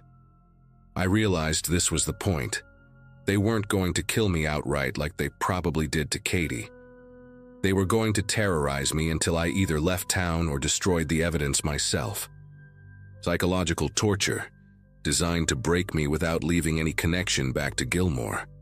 On the 7th night, I sat in my dark living room with my laptop, looking at all the evidence, all the files, all the proof. I thought about Katie driving home on that clear night, probably watching her rearview mirror just like I'd been doing, probably knowing she was in danger but believing the truth mattered more. I thought about the farmers who'd lost everything, about Robert Finch putting a shotgun in his mouth because he couldn't understand why his water had failed, about Helen Finch chain-smoking in her rental house with nothing left but memories and bitterness. Then I did something that probably saved my life but still makes me feel like a coward. I copied everything onto 3 separate drives. I packaged one and mailed it to the Omaha World-Herald with a cover letter explaining the entire situation. I sent another to the Nebraska Attorney General's office with copies of all the financial documents and emails. The third I sent to the FBI field office in Lincoln, because wire fraud and conspiracy cross state lines, and that makes it federal. Then I wrote a short article for the Gazette, not the full investigative piece I'd planned, just a basic news story saying that documents had been provided to state and federal authorities regarding potential corruption in Douglas County land acquisitions, and that investigations were pending. I included no names, no details, nothing that would be legally actionable, just enough to put it on record that the information existed and had been distributed. Phil ran it on page 3 of that Sunday's edition, buried between a church fundraiser announcement and an obituary. The animals stopped appearing after that, just stopped, like someone had flipped a switch. I think they realized the intimidation had failed, that killing me at that point would only draw attention to what I'd sent out. For 3 weeks, nothing happened. I went to work, wrote boring articles about city council meetings, tried to pretend my hands didn't shake every time I heard a car door close outside. Then the FBI showed up in Harrisville. 4 agents in suits, meeting with county officials, requesting documents, interviewing people. Warren Gilmore hired a lawyer from Lincoln, one of those expensive ones who specialize in white-collar defense. The investigation took 8 months. They arrested Gilmore in January 2024, along with Jeffrey Ruiz and Leo Vance, the county maintenance guy who'd been sabotaging the wells. Federal charges: conspiracy to commit wire fraud, extortion, racketeering. The state piled on charges related to abuse of public office and falsifying official documents. The trial was in Omaha, lasted 5 weeks, and ended with guilty verdicts on nearly every count. Gilmore got 18 years in federal prison. Ruiz got 12. Vance took a plea deal and got 6 years in exchange for testifying against the others. The farms they'd stolen got tied up in asset forfeiture proceedings, eventually returned to the families, or sold at auction with proceeds going to the victims. It didn't bring back the dead farmers, didn't undo the suicides or the destroyed families, but it was something. I never found out who sent me those USB drives. My best guess is it was someone in Gilmore's inner circle who'd had enough. Maybe someone who'd watched the scheme destroy their community and finally grew a conscience. Or maybe it was someone who wanted a piece of the operation for themselves and saw an opportunity to eliminate competition. I'll never know. I left Harrisville 6 months after the arrests. Took a job at a paper in Des Moines covering state politics, something safer. Something where the stakes didn't involve dead animals on my porch and cars running off straight roads in the middle of the night. Phil retired last year, sold the Gazette to a media conglomerate that turned it into a mostly online operation. We still email occasionally. He never apologized for being willing to kill the story, and I never blamed him for it. Fear is a reasonable response to real danger, and what we faced was absolutely real.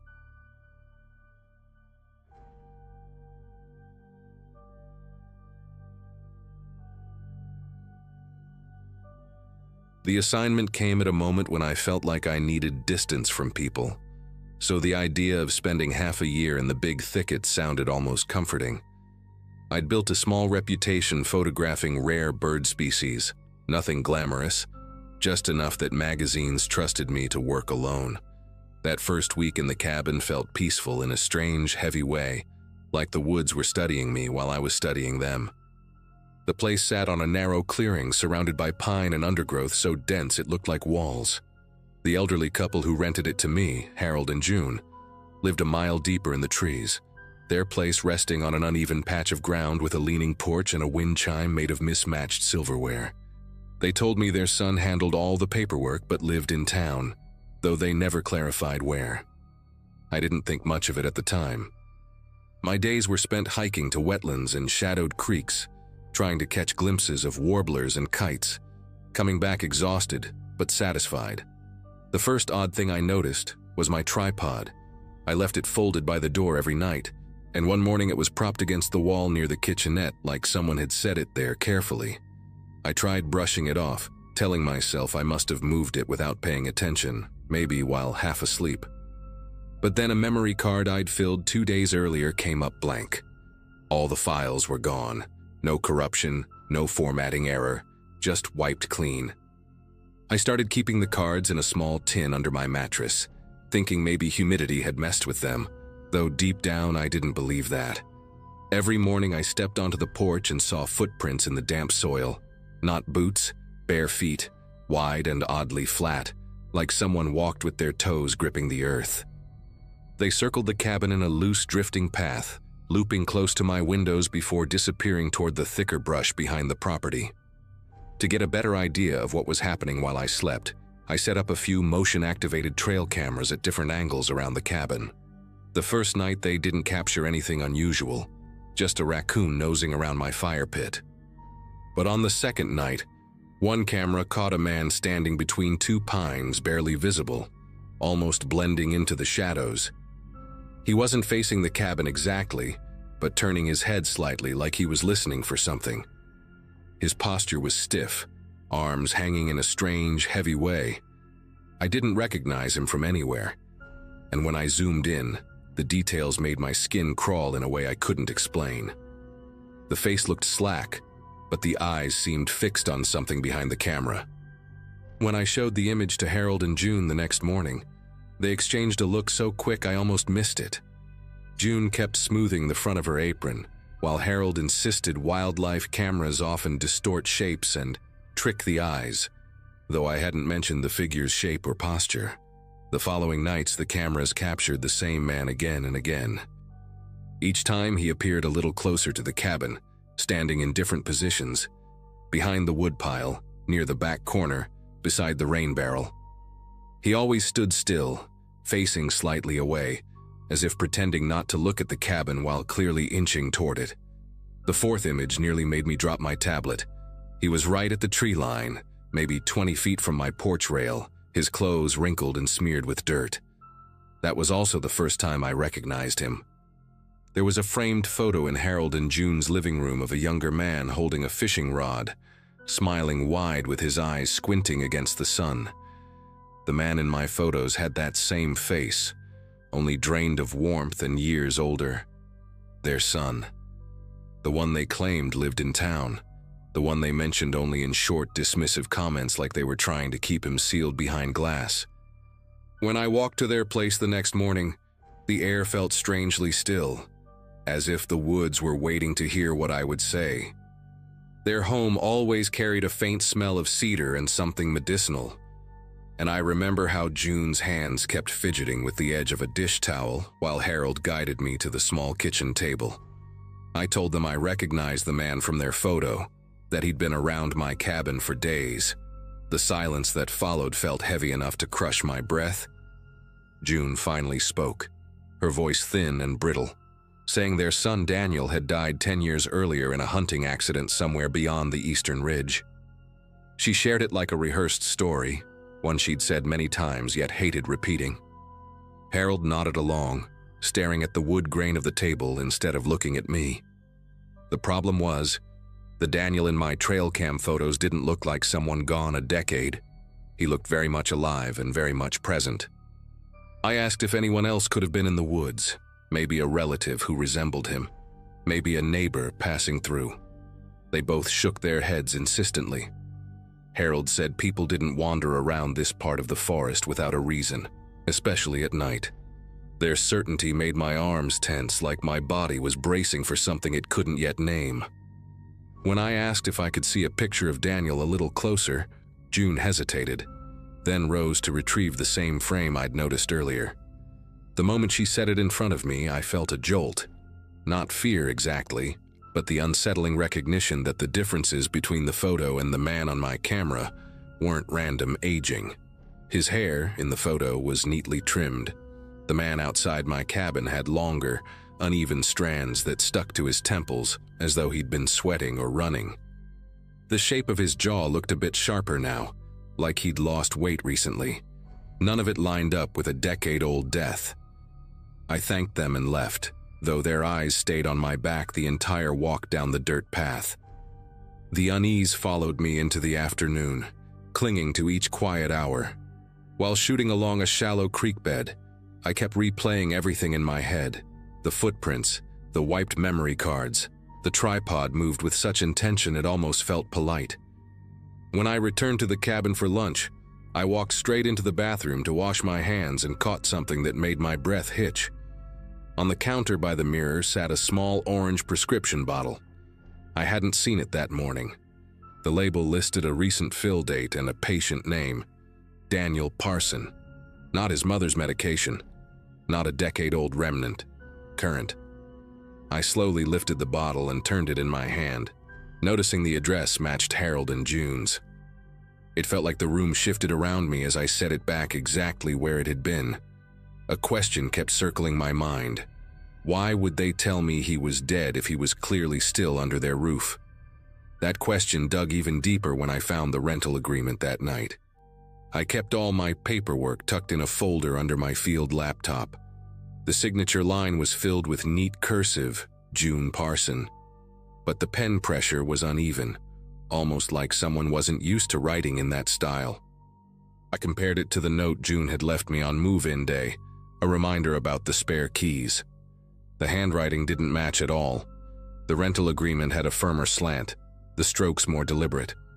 I held the flashlight near the paper until the edges glowed, and that's when I noticed the tiniest indentation at the bottom, an accidental trace of another name, written lightly beneath the main signature.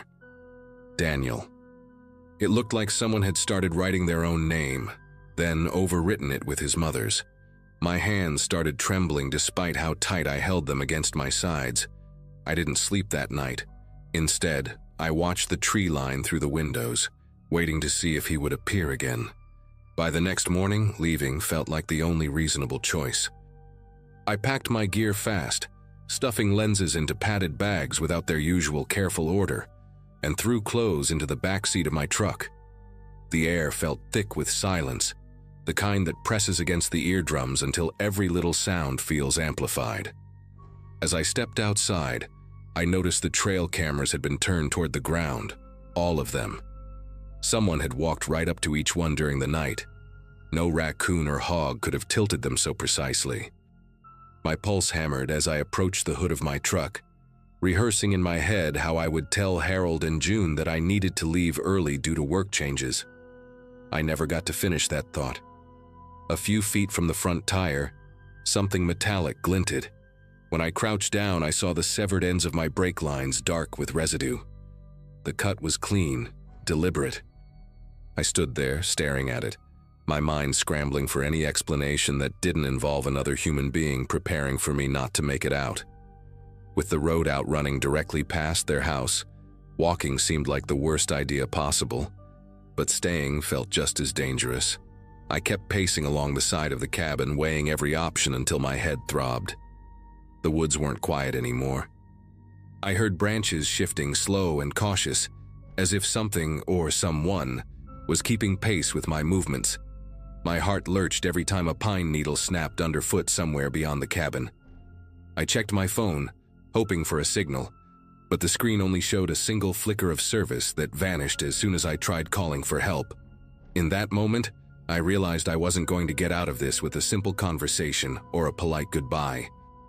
I grabbed my largest telephoto lens, not as a weapon, but because it was the heaviest thing I owned, and headed toward the narrow path that curved around their property instead of passing by the front of their house. The detour added nearly a mile of thick underbrush, but it kept me out of view. I moved quickly, brushing branches aside and trying to keep my steps light, even though my heartbeat felt loud enough to echo. At one point, I heard something moving parallel to me, matching my pace. Slow, steady, careful. I didn't dare look in its direction. Every instinct in me screamed to keep going. When I finally reached the edge of the couple's backyard, their house stood only 50 yards away, quiet but somehow expectant. Through the window, I saw movement. Harold stepping into the kitchen, raising his hand to shade his eyes as he looked toward the tree line. I ducked behind a fallen log and watched him scan the woods like he was counting seconds, not searching for someone. June joined him a moment later, her face pale, her mouth moving rapidly as if pleading. I couldn't hear the words, but whatever she said made him glance toward the back door in a way that made my chest tighten. When the two of them stepped outside and walked toward the road, it gave me my only opening. While they moved around front, I slipped along the side of their shed and sprinted across the clearing behind their house. My legs burned, but the fear pushed me harder than any adrenaline rush I'd ever felt in the field. Once I reached the old service road that branched away from theirs, I didn't stop. I kept running until the ground leveled and the trees thinned. It took almost 40 minutes before I heard an engine in the distance. I waved down the first truck I saw, a dusty blue pickup driven by a man hauling feed sacks. He didn't ask many questions, just eyed me with concern and unlocked the passenger door. I didn't look back toward the woods until we were several miles out, and even then all I saw were trees swallowing the road behind us. I never returned for my gear or the cabin key. The magazine sent someone else to retrieve what I left behind. They told me later the cabin door was wide open when they arrived, but nothing inside had been touched.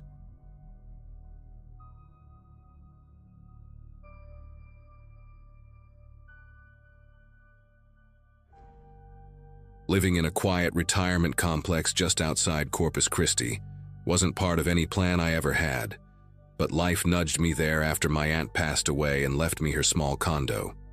Most of the residents were decades older than me, which oddly made the place feel calmer than any neighborhood I'd lived in before. I worked remotely back then, so my days were mostly spent watching the slow routines around me.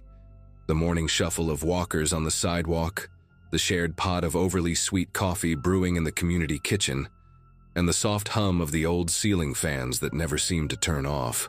Everyone knew everyone, or at least pretended to, and it didn't take long for me to recognize the familiar faces who moved through each hallway like they'd memorized every inch of it over the years.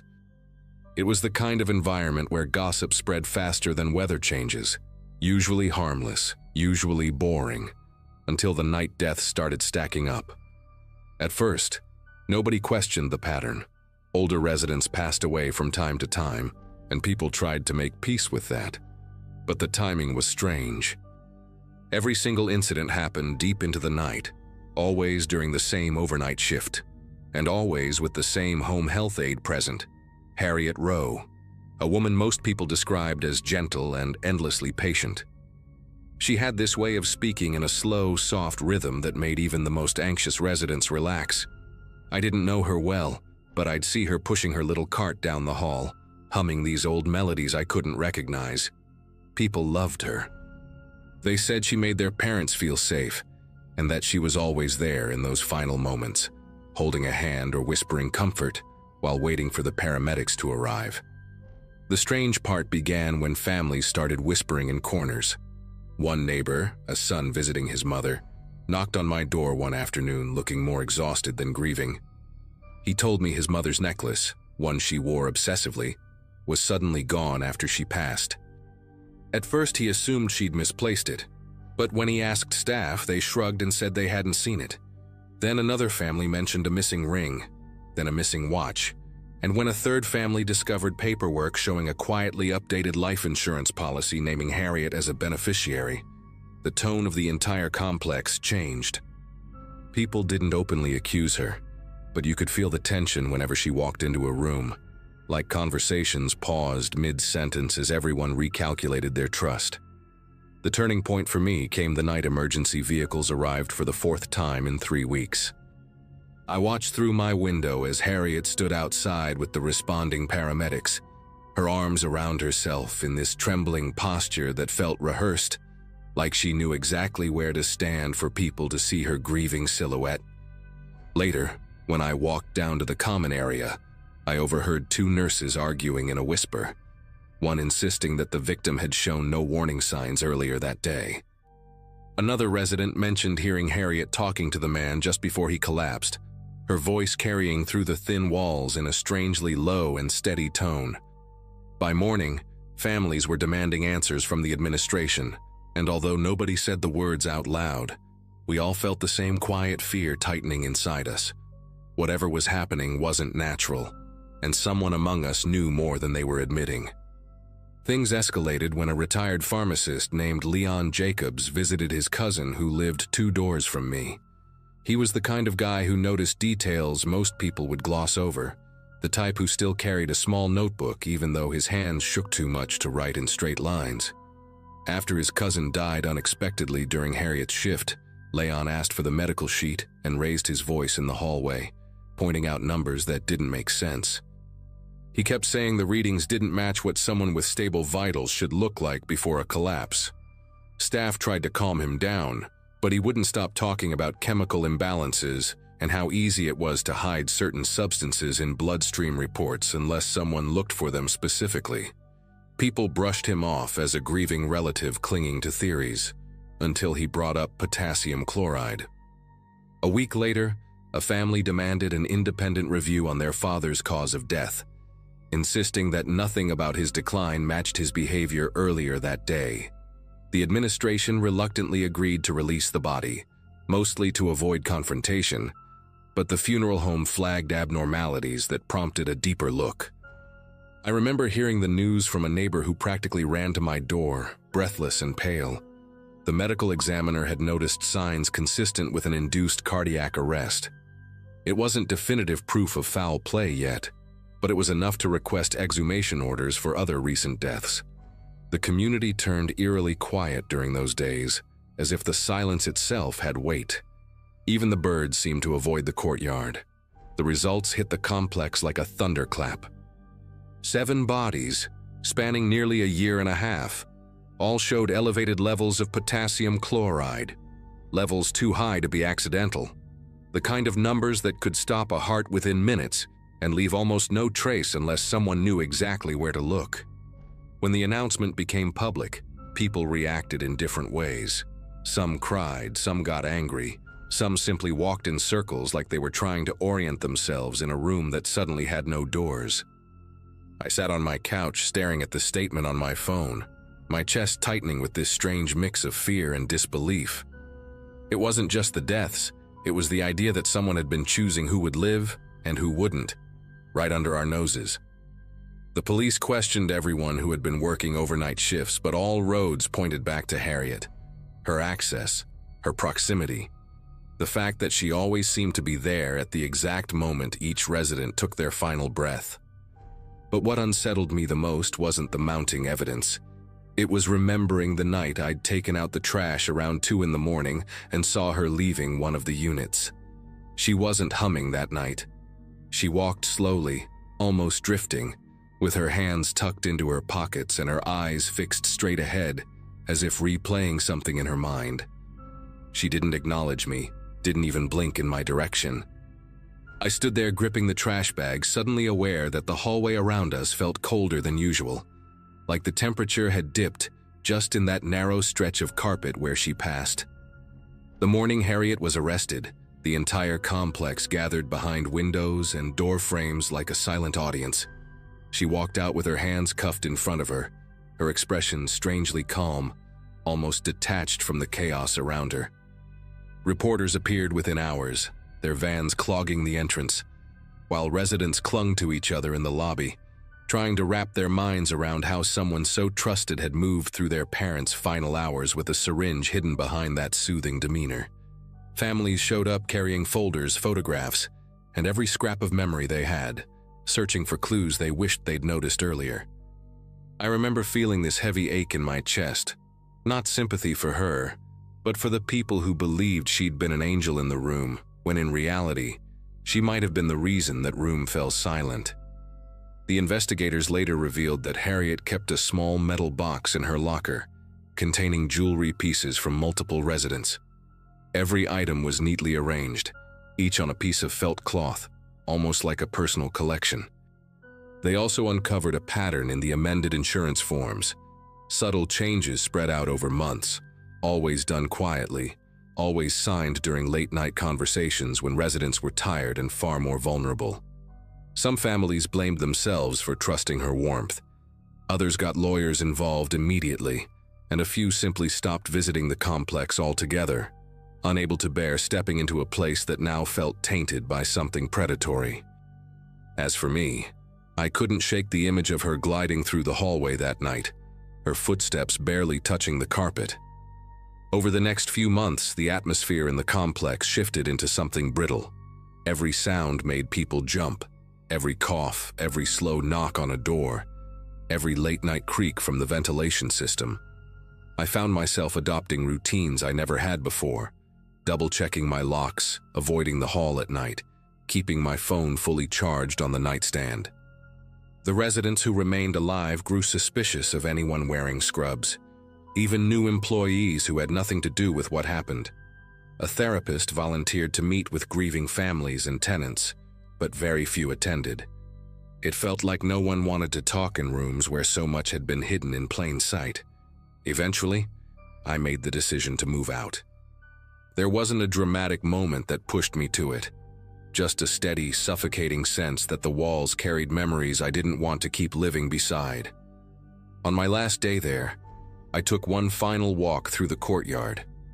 The benches were empty, the wind barely moved the hedges, and the place felt drained of the warmth it once had. As I locked the door to my aunt's condo for the final time, I thought about the residents Harriet had comforted as they slipped away, and I wondered if any of them realized what was truly happening in those final minutes. I still don't know whether she acted out of malice, delusion, or something darker altogether. But I've never forgotten how close I lived to someone who treated other people's endings as opportunities hidden behind a gentle voice.